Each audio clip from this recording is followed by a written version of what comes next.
All right, hey art peeps, welcome in. Happy art day to you guys. I have a fun, awesome tessellation project. I've been wanting to do these for a very long time. There's so many cool ones out there that we are going to get into. I got a lot of stuff here to talk ahead of ourselves and get going on here. Make sure you hit the subscribe button. That's the easiest way to get all my free fun videos coming out every single week. Hit the button and the bell. Now let's get back to our MC Escher project. Really the only thing that you guys need is a post-it notes. I think work the best for this. So if you got some post-it notes, some clear tape, and some scissors, will do. The rest of the stuff I will talk about kind of throughout the video. But basically, tessellations are unique, individualized shapes that match or fit together in a unique or creative way.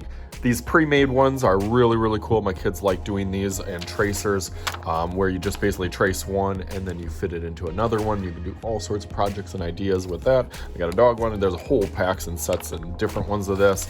This is one of my coloring sheets that I sometimes use, but this also is a tessellation. But this one we are going to create our own. So I got my post-it note, got a blank sheet of paper. It can be any colored sheet paper. This is going to be our tracing device as we get to the end of it. But I'm going to get this stuff out of the way and just use a post-it note. So fold it.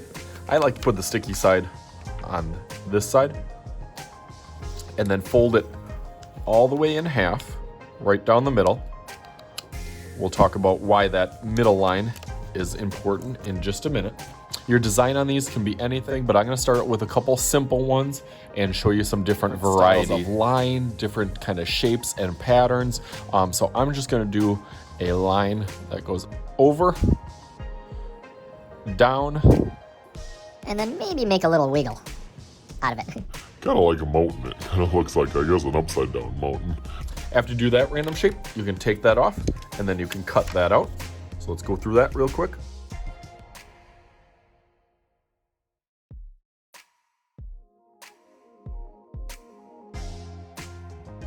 I guess the more complex and the more difficult you make the shape, the more simpler that you make it. I do have a simple one over here. This one was just basically, I guess, a zigzag that kind of went down and up. You can make it simple too. The more complicated that you make it, the more unique your shape will be.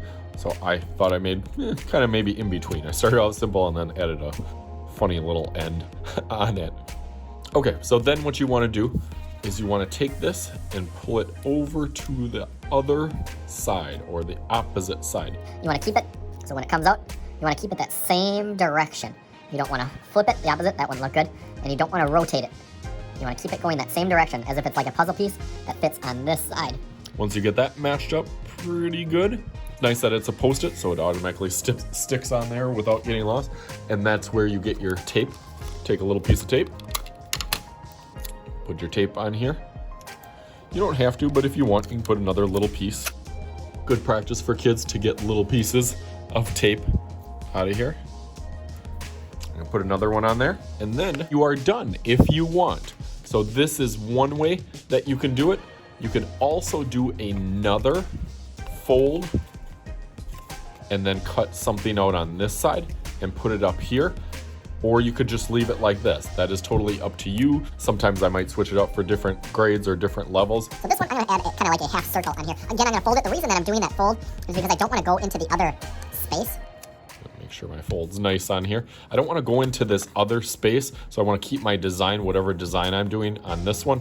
When I folded that top part, I wanted to make sure that my design was just on the top and not going into the bottom. This one, I'm gonna do a nice curved line, and then I'll cut that out. So I got that just like before. I want to take that piece, make sure it fits in there, and put that right on the top as best as you can. Kind of matching it up. I know there's about that much space on here. It doesn't have to be perfect. And then put a piece of tape on. Okay, so now you have your tessellation shape, and definitely a unique one. You can start kind of playing with your brain and seeing what it might look like. Already, I feel like this kind of looks like a beak or a bird, maybe. That was the thing about MC Escher when he did these, created all these masterpieces. He really started making them from just simple shapes, but then turning them into very complex shapes, and not shapes themselves, actual invented animals, characters, creatures out of here. And that's, I think, what sets his artwork in these tessellations apart from anybody else that's just on regular tessellations. Okay, so now is when you get your construction paper, whatever color that is. It's your tessellation. on here and then trace it over. Being careful, it's just a Post-it note, so you got to be a little bit careful and a little bit light right away, so you can go around that real quick. We will definitely be talking about the famous artist that goes along with this project that created really these type of tessellations. MC Escher is a fantastic, awesome artist that we go back and forth with a lot of my different classes doing many different projects. He's such a fantastic wood printer. He uses a unique style of wood cut and then printing it onto pieces of paper. There's actually an awesome documentary series that I show usually to my 3rd and 4th graders, and as they get up in there, they get to start variety of projects from MC Escher. So that is the famous artist for today. So we're doing a project from him. Now I got that. I definitely had to pay attention, especially where the tape kind of peels up a little bit on these edges to make sure that I got it. But it looks nice. It looks definitely a little bit different on the black piece of paper now that I have that. So now I can go ahead and cut that out real quick.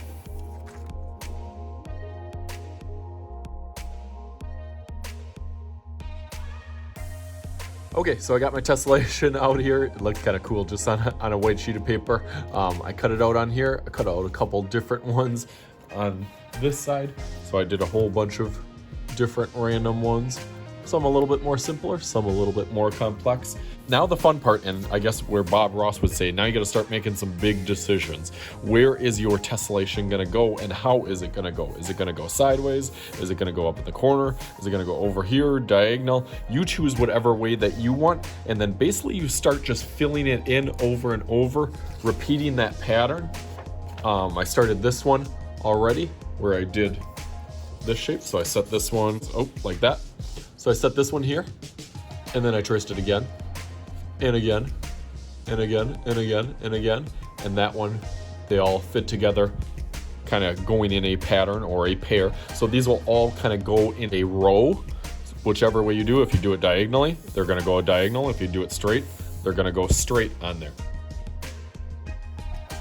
So now we got that traced on our sheet of paper. It looks cool like that. And now you know that from this side, it then goes again and repeats itself, where you can see, you can kind of match it up on this. It looks like a gingerbread now, kind of holding hands with these two. Trace it again on this.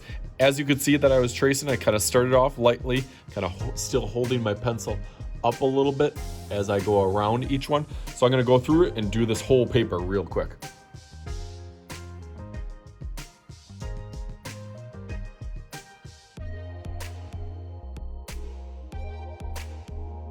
Okay, nice. Now I got that step done, and you can see now every single one isn't matching up Exactly perfect. It doesn't have to be exact. As long as it's pretty close on there, you can cover up some of those when you go over it with marker. So that's going to be my next step, and also you can start thinking about what it kind of looks like or what you could turn it into.